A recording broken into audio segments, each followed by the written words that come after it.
How's it, everyone? This is part 2 of the Shark's Grin illustration featuring Nadine and Chloe from the Uncharted series, based off a fan fiction called Shark's Grin.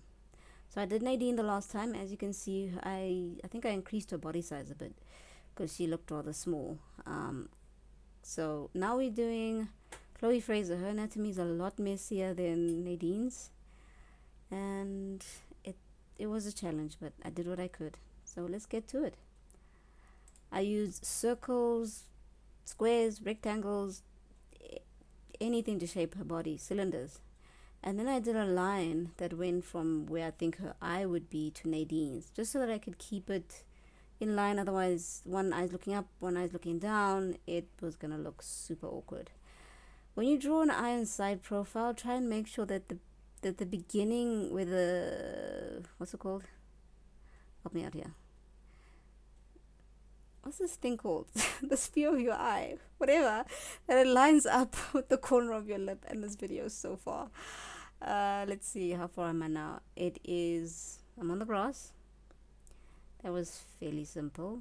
I think at this point, what did I do? I brought Chloe's body forward a little bit because she seemed like a bit too far, and her upper arm seemed a lot longer than it should be.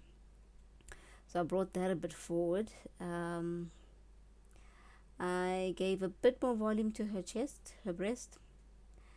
Her forearm looked like it just dipped into the water and carried on, so I rounded it off. I had a problem with her shoulder or her neck, I'm not quite sure. And then I noticed that her thumb of her right hand was on the outside instead of the inside. So if you hold your hands out in front of you, you'll see that your thumbs are on the inside of your body and your pinkies are on the outside.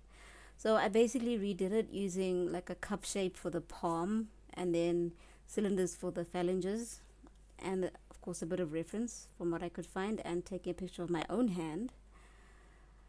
So I fixed it up. It was okay, relatively the same as Nadine's hand. I brought her body forward, and I think I pulled it back again. I wasn't quite sure. Oh, I had to redo the whole thing. I remember now. Okay. I erased some of the elements so that it makes it easier for me to color. Thanks for tuning in, guys. Cheers.